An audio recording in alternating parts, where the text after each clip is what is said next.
नमस्कार दोस्तों, स्वागत है एक बार फिर से आप लोगों का यूट्यूब चैनल फार्मा एमसीक्यू अब पे। दोस्तों, कल की जो क्लास हम लोगों ने की थी उत्तर प्रदेश के इतिहास के बारे में, उसका सेकेंड पार्ट ये आप लोगों का रहने वाला है। और जी हाँ दोस्तों, ये आप लोगों के सभी एग्जाम के लिए यूपी ट्रिपल एससी के ऑल एग्जाम जैसे आयुर्वेद, होम्योपैथ, ड्रग एनालिस्ट और जितने भी नॉन फार्मा एग्जाम में यूपी स्पेशल की क्लास आप लोगों की आती है, उसमें जो है ये क्लास आप लोगों के लिए बहुत ज़्यादा इंपॉर्टेंट रहने वाली है। तो चलिए फ्रेंड्स, बिना किसी देरी के वीडियो को स्टार्ट करेंगे। दोस्तों, वीडियो शुरू करने से पहले अगर आप लोग चैनल पे अब तक पहली बार विजिट कर रहे हैं और सब्सक्राइब नहीं किया है तो सब्सक्राइब करके बेल नोटिफिकेशन को ऑन कर लीजिए, जिससे आने वाली सभी अपडेट सबसे पहले आप लोगों को मिल सके।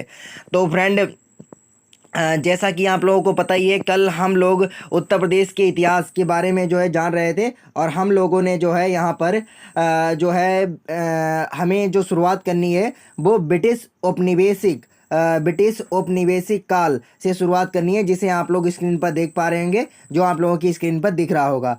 तो यहाँ से हम लोग शुरुआत कर लेते हैं। ब्रिटिश उपनिवेशिक काल क्या है कि लगभग 75 वर्ष की अवधि में वर्तमान उत्तर प्रदेश के क्षेत्र का ईस्ट इंडिया कंपनी, ब्रिटिश व्यापारिक कंपनी ने धीरे धीरे अधिग्रहण किया। विभिन्न उत्तर भारतीय वंशों 1775, 1798 और 1801 में नवाबों, 1803 में सिंधिया और 1816 में गोरखों से छीने गए प्रांतों को पहले बंगाल प्रेसिडेंसी के अंतर्गत रखा गया, लेकिन 1833 में इन्हें अलग करके पश्चिमोत्तर प्रांत, आरंभ में आगरा प्रेसिडेंसी कहलाता था, गठित किया गया। अब आप लोगों से पूछा जाएगा कि 1833 में पश्चिमोत्तर प्रांत में कौन से प्रदेशों को रखा गया था, तो उसमें आप लोगों का गोरखों से छीने गए प्रदेशों को रखा गया था, ठीक है। और आरंभ में पश्चिमोत्तर प्रांत जो है आगरा प्रेसिडेंसी कहलाता था। याद रखिएगा इस क्वेश्चन को, ठीक है। 1856 ईस्वी में कंपनी ने अवध पर अधिकार कर लिया। अवध यानी कि लखनऊ, जो अवध के नाम से फेमस था, और आगरा एवं अवध संयुक्त प्रांत वर्तमान उत्तर प्रदेश की सीमा के समरूप के नाम से इसे 1877 ईस्वी में पश्चिमोत्तर प्रांत में मिला लिया। 1902 ईस्वी में इसका नाम बदलकर संयुक्त प्रांत कर दिया गया। कितना इंपॉर्टेंट क्वेश्चन ये आप लोग दे सकते हैं कि उत्तर प्रदेश को संयुक्त नाम पहले किस नाम से जाना जाता था? संयुक्त प्रांत के नाम से जाना जाता था, जिसका जो है नाम 1902 में रखा गया था, ठीक है। नेक्स्ट यहाँ पर दिया गया है कि 1857 1859 ईस्वी के बीच ईस्ट इंडिया कंपनी के विरुद्ध विद्रोह हुआ, मुख्यतः पश्चिमोत्तर प्रांत तक सीमित था। 10 मई 1857 को मेरठ में सैनिकों के बीच भड़का विद्रोह कुछ ही महीनों में 25 से भी अधिक शहरों में फैल गया। 1858 विद्रोह में के दमन के बाद पश्चिमोत्तर और शेष ब्रिटिश भारत का प्रशासन ईस्ट इंडिया कंपनी से ब्रिटिश ताज को हस्तांतरित कर दिया गया।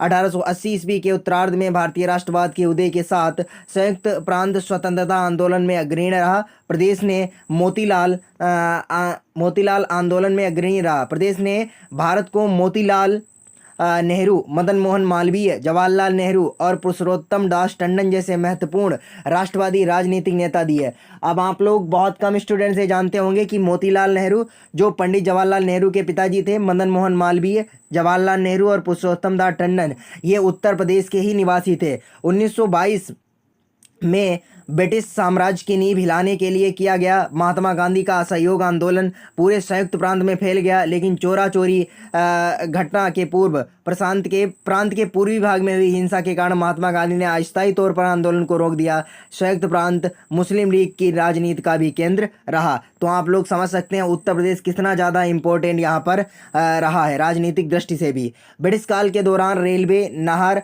और प्रांत के भीतर ही संचार के साधनों का व्यापक विकास हुआ। अंग्रेजों ने यहाँ आधुनिक शिक्षा को भी बढ़ावा दिया और यहाँ पर लखनऊ विश्वविद्यालय 1921 में स्थापित जैसे विश्वविद्यालय व कई महाविद्यालय स्थापित किए गए।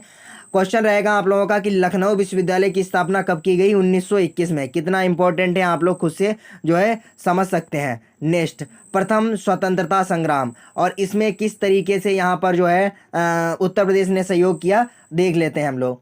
सन 1870 में 1857 में अंग्रेजी फौज के भारतीय सिपाहियों ने विद्रोह कर दिया। यह विद्रोह 1 साल तक चला और अधिकतम उत्तर भारत में फैला।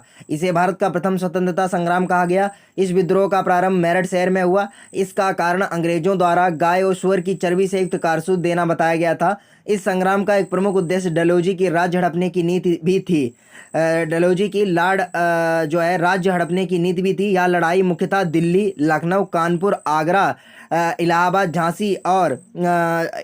झांसी और यहाँ पर बरेली में लड़ी गई। इस लड़ाई में झांसी की रानी लक्ष्मीबाई, अवध की बेगम हजरत महल, वक्त खान, नाना साहब, मौलवी लियाकत अली, इस इलाहाबाद महगांव, मौलवी अहमदुल्ला शाह, राजा बेनी माधव सिंह, अजीमुल्ला खां और अनेक देशभक्तों ने भाग लिया। तो यहाँ पर देख सकते हैं ये सभी उत्तर प्रदेश से ही ज़्यादातर संबंधित हैं। ठीक है, 20वीं सदी की अब हम लोग बात कर लेते हैं।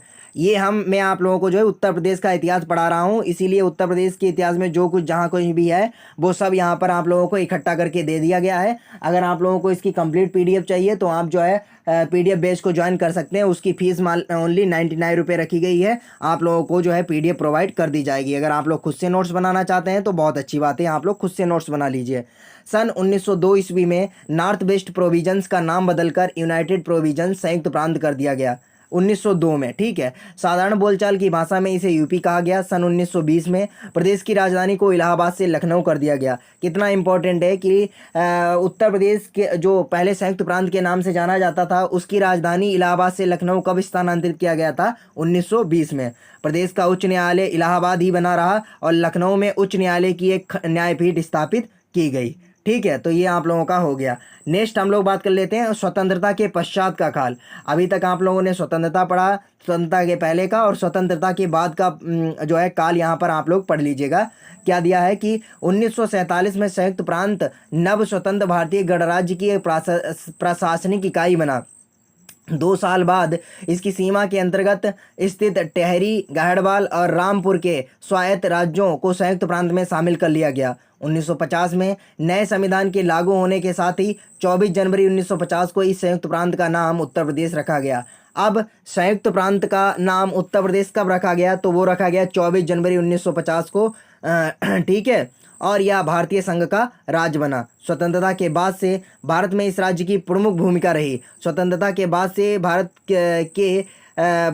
भारत में इस राज्य की प्रमुख भूमिका रही। इसने देश को जवाहरलाल नेहरू और उनकी पुत्री इंदिरा गांधी सहित प्रधानमंत्री, सोशलिस्ट पार्टी के संस्थापक आचार्य नरेंद्र देव जैसे प्रमुख राष्ट्रीय विपक्षी अल्पसंख्यक दलों के नेता और भारतीय जनसंघ, बाद में भारतीय जनता पार्टी व प्रधानमंत्री अटल बिहारी वाजपेयी जैसे नेता दिए। राज्य की राजनीति हालांकि विभाजनकारी रही और कम ही मुख्यमंत्रियों ने 5 वर्ष की अवधि पूरी की। मतलब यहाँ पर राजनीति बहुत ज़्यादा होती थी, बहुत कम ही मंत्री जो है 5 सीएम जो है अपना पूरा कार्यकाल कर पाते थे। गोविंद बल्लभ पंत इस प्रदेश के प्रथम मुख्यमंत्री थे। अब आप लोगों से यूपी जीके में पूछा जा सकता है कि गोविंद बल्लभ की उत्तर प्रदेश के पहले मुख्यमंत्री कौन थे? तो वो थे गोविंद बल्लभ पंत। अक्टूबर 1963 ईस्वी में सुचेता कृपलानी उत्तर प्रदेश एवं भारत की प्रथम महिला मुख्यमंत्री बनी। कितना ज़्यादा इंपॉर्टेंट ये पॉइंट है फ्रेंड, आप लोग नोट कीजिएगा।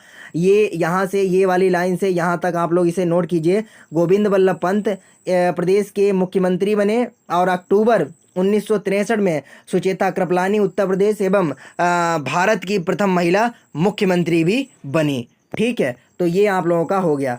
अब हम लोग बात कर लेते हैं सन 2000 में पूर्वोत्तर उत्तर प्रदेश के पहाड़ी क्षेत्र स्थित गढ़वाल और कुमाऊं मंडल को मिलाकर एक नए राज्य उत्तरांचल का गठन किया गया, जिसका नाम बदलकर बाद में उत्तराखंड कर दिया गया। तो उत्तराखंड का गठन यहाँ पर 2000 ईस्वी में हुआ, जो उत्तर प्रदेश का ही एक भाग था, जिसमें पहाड़ी क्षेत्र था गढ़वाल और कुमाऊं मंडल को मिलाकर। ठीक है, मायावती दलित महिला हैं जो भारत के किसी राज्य की मुख्यमंत्री बनी। उत्तर प्रदेश के इलाहाबाद जिले का नाम बदलकर अब प्रयागराज कर दिया गया है, जो कि आप लोगों के लिए न्यू अपडेट है। तो यहाँ पर आप लोग जो है थोड़ा और मैं आप लोगों को बता देता हूँ कि उत्तर प्रदेश के गठन के तुरंत बाद उत्तराखंड क्षेत्र गढ़वाल और कुमाऊं क्षेत्र द्वारा निर्मित में समस्याएं खड़ी हुई। इस क्षेत्र के लोगों को लगा कि विशाल जनसंख्या और बृहद भौगोलिक विस्तार के कारण लखनऊ में बैठी सरकार के लिए उनके हितों की देखरेख करना संभव नहीं है। बेरोजगारी, गरीबों और सामान्य व्यवस्था ना पानी पीने की जैसी आधारभूत सुविधाओं की कमी और क्षेत्र के अपेक्षाकृत कम विकास ने लोगों को एक अलग राज्य की मांग करने पर विवश कर दिया। शुरू शुरू में विरोध कमज़ोर था, लेकिन 1990 के दशक में इसने जोर पकड़ा व आंदोलन किया तब और भी उग्र हो गया, जब 2 अक्टूबर 1994 को प्रयागराज 2 अक्टूबर 1994 को मुजफ्फरनगर में इस आंदोलन के एक प्रदर्शन में पुलिस द्वारा की गई गोलीबारी में 40 लोग मारे गए। अनंततः नवंबर 2000 में उत्तर प्रदेश के पश्चिमोत्तर हिस्से से उत्तरांचल के नए राज्य का, जिसमें कुमाऊं और गढ़वाल के पहाड़ी क्षेत्र शामिल थे, गठन किया गया। तो नवंबर 2000 में यहाँ पर उत्तराखंड राज्य का गठन किया गया। तो फ्रेंड, ये था आप लोगों का उत्तर प्रदेश का संपूर्ण इतिहास, जो कि मैंने आप लोगों को पूरा पढ़ा दिया है 2 वीडियो में। ठीक है, छोटी छोटी वीडियो में। किसी भी तरीके का डाउट है आप लोग कमेंट कीजिएगा, और जो है चैनल पे पहली बार विजिट कर रहे हैं सब्सक्राइब कर लीजिए। इसके बहुत जल्द जो है MCQ भी अपलोड कर दिए जाएंगे। ठीक है फ्रेंड, अगर आप लोगों को कंप्लीट PDF लेनी है तो आप जो है 99 रुपये का जो बैच है ज्वाइन कर सकते हैं। बैच ज्वाइन करने के लिए जो आप लोगों को नंबर दिया गया है, जो है यहाँ पर आप लोगों को जो नंबर दिया गया है कमेंट सेक्शन में और डिस्क्रिप्शन बॉक्स में, उसमें कॉन्टैक्ट कीजिए। और जो है फीस करने के बाद आप लोगों को ऑफिशियल ग्रुप में ऐड कर दिया जाएगा। उसके बाद आप PDF वहाँ से प्राप्त कर सकते हैं, और अगर आप लोग खुद से नोट्स बनाते हैं तो वो ज़्यादा आपके लिए इंपॉर्टेंट रहेगा। ठीक है फ्रेंड, आज की वीडियो हमारी यहीं तक रहेगी। मिलेंगे नेक्स्ट वीडियो में नई अपडेट्स के साथ। Thanks for watching for my MCQ।